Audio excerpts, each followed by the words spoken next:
Bonjour à tous et bienvenue sur le podcast Santé Équilibre.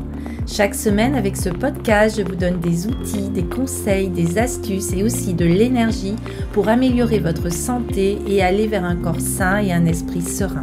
Je suis Martine Bosque, ostéopathe, praticienne de médecine chinoise, auteure et coach santé bien-être.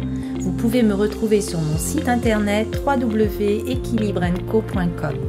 Alors mettez-vous à votre aise, installez-vous confortablement et c'est parti pour l'épisode du jour.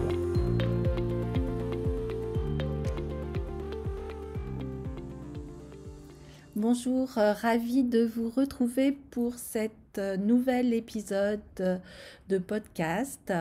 Je voulais aujourd'hui évoquer avec vous le système énergétique et plus particulièrement comment fonctionnent les chakras, mais aussi les méridiens ou les nadis et quoi correspond notre enveloppe qui entoure ce corps physique et que l'on appelle l'aura.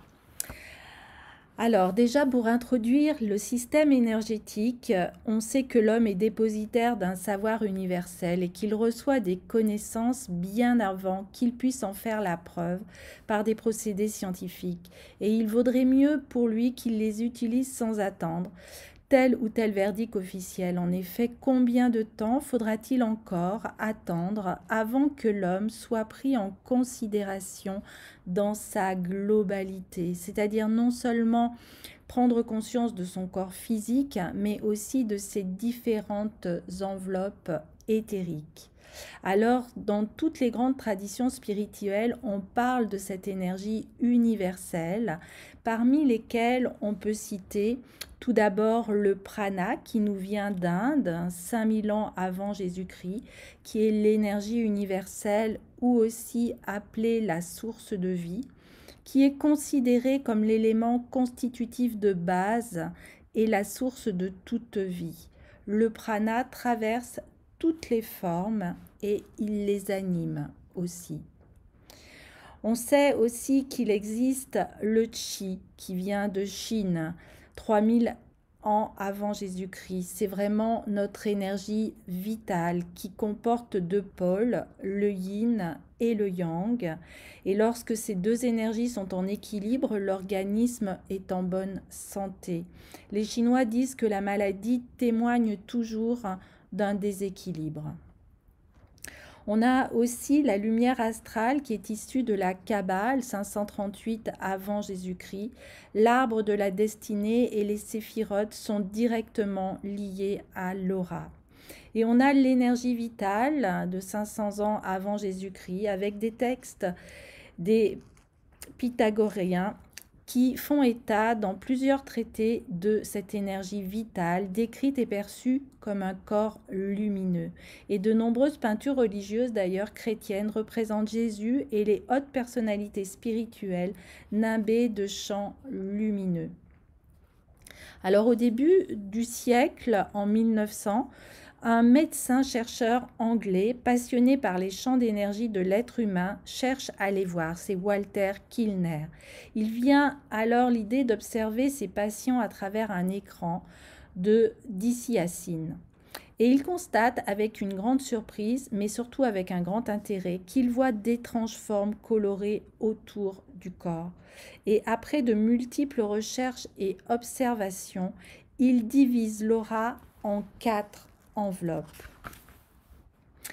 Et pour les sélectionner, il utilise des écrans de différentes couleurs. Il expérimente alors également diverses altérations de l'aura au moyen de forces physiques, qui sont les champs électroniques et les champs électromagnétiques, et aussi des substances chimiques. Il se rend ainsi compte que les enveloppes réagissent fortement en présence de produits et de charges électriques. Les contractions ou des dilatations, il va y avoir un changement de couleur aussi. Et il établit également des corrélations entre ces observations et les symptômes présentés par ses patients. La description de l'aura humaine par ce chercheur ressemble beaucoup à celle que nous ont transmise les Indiens. Ils s'en servaient pour leur équilibre physique et psychique parce qu'ils savaient que leur corps possédait différentes énergies à certains endroits bien précis. Et les travaux d'un chercheur japonais et du docteur Hunt ont permis de cautionner de manière objective la perception des couleurs auriques. Et ces travaux confirment de manière scientifique que les couleurs des 7 centres énergétiques correspondent bien aux couleurs décrites dans les traités indiens et repris par la littérature spirituelle et ésotérique. L'étude des éléments énergétiques des corps subtils de l'homme permet une évaluation pertinente concernant aussi bien les pathologies organiques que les désordres de nature psycho-émotionnelle. Elle renseigne aussi sur la façon dont une personne se représente la réalité, organise son code intérieur et entre en relation avec son environnement. Les dernières découvertes ont beaucoup évolué pour détecter nos énergies et des scientifiques japonais, russes, allemands et bien d'autres aussi nous permettent, grâce à leurs recherches, d'analyser notre potentiel énergétique par l'intermédiaire d'appareils très sophistiqués. Ainsi, on peut dire que notre corps et notre esprit captent des énergies qui circulent autour de nous.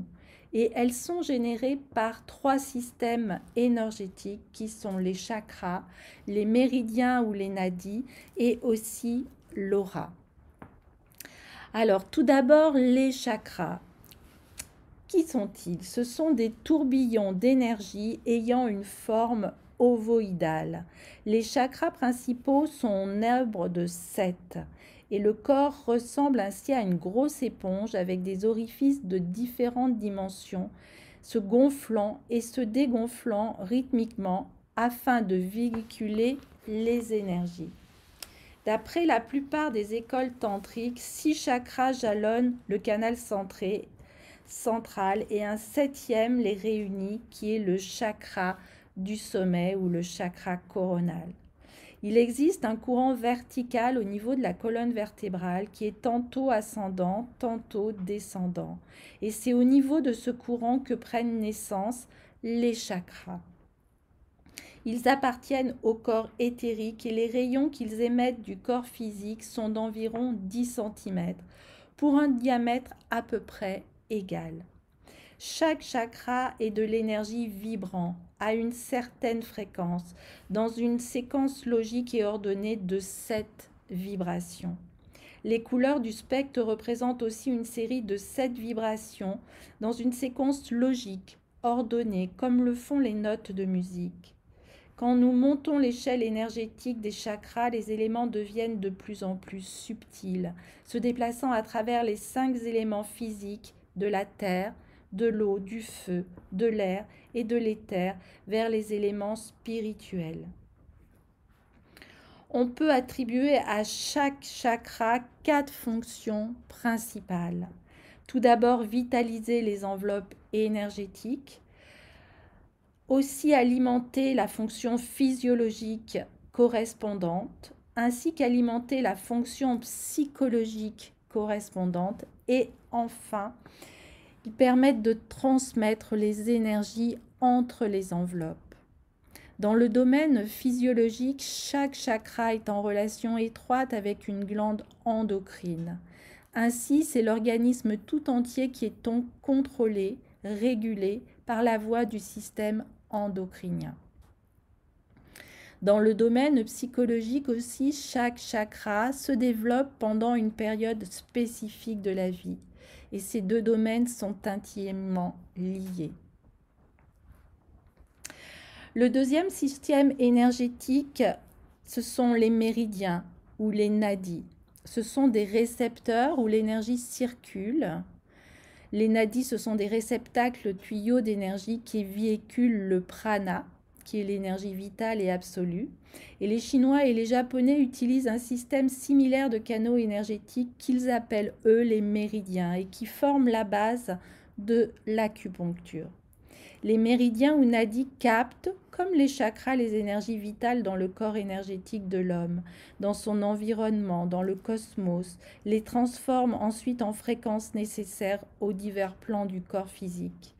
Les méridiens constituent le réseau électromagnétique de circulation de l'énergie. Et comme le sang, l'énergie parcourt sans cesse le corps. Elle est présente partout, mais elle se rassemble dans les méridiens principaux, qui sont au nombre de 12, dont elle fait 50 fois le trajet en 24 heures. Il y a des heures où une quantité maximale d'énergie circule dans un méridien spécifique, tandis que 12 heures plus tard, il y circule une quantité minimale d'énergie. Le troisième système énergétique est l'aura. L'aura est l'enveloppe entourant le corps physique qui traduit les influences des énergies captées par le physique et le mental. Sa consistance n'est pas gazeuse mais plutôt fluide. Une aura n'est pas visible à l'œil nu, sauf un entraînement particulier ou par l'intervention d'appareils de visualisation ultra sophistiqués. L'aura est la manifestation extérieure de l'énergie qui est en nous. C'est le miroir des couleurs que nous émettons. Son rayonnement peut atteindre 2,50 m à 3 m et une largeur maximum de 1,50 m, suivant le caractère et la vitalité de l'individu. Les chercheurs ont constaté que le pourtour du corps physique des personnes ayant une grande vitalité était plus fort que les personnes fragiles. Sa composition varie avec chaque individu et la texture ainsi que la couleur et la taille de l'aura semblent révéler la nature profonde d'une personne. Elle va nous renseigner sur son caractère alors que la forme et la couleur expriment sa santé, mais aussi son état émotionnel. Les 4 corps subtils de l'aura ont chacun une vibration différente qui correspond à un certain chakra. Ils sont des points très importants car ils sont la base de notre équilibre physique, mais aussi psychique.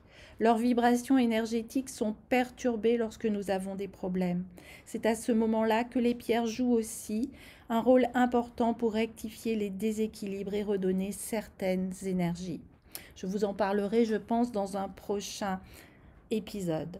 Alors les 4 corps subtils de cette aura sont tout d'abord le corps éthérique, qui est le plus proche du corps physique, avec la vibration d'énergie la plus basse. Il est protecteur contre les maladies.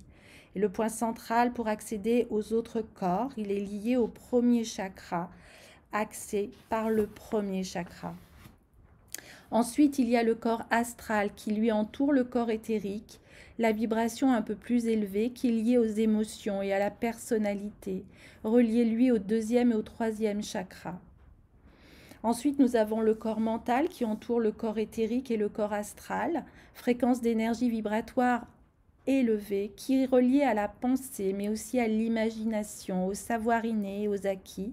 Lui est relié au 6e chakra. Et enfin, le corps causal qui entoure les autres corps avec une fréquence d'énergie vibratoire la plus élevée, qui est reliée aux autres pensées, au spirituel, au sens et à la subtilité, et qui est axé par le 7e chakra. Alors, vous voyez avec ces chakras qu'ils doivent être impérativement équilibré.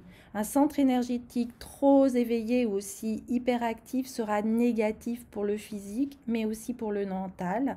Et si un chakra est en faiblesse, l'énergie n'est pas suffisante pour le fonctionnement correct. Et il va y avoir des répercussions qui sont ressenties. Donc il est important qu'un juste équilibre soit trouvé. Voilà pour cette évocation du système énergétique. J'ai un petit souvenir pour un ami qui avait écrit ces mots-là, qui est Ange Jacques Sénou, qui nous a quittés malheureusement. Et je vous dis à très très bientôt pour retrouver ces épisodes et aller peut-être un peu plus loin dans cette énergie qui est en nous. Voilà, portez-vous bien, à très très bientôt. Au revoir.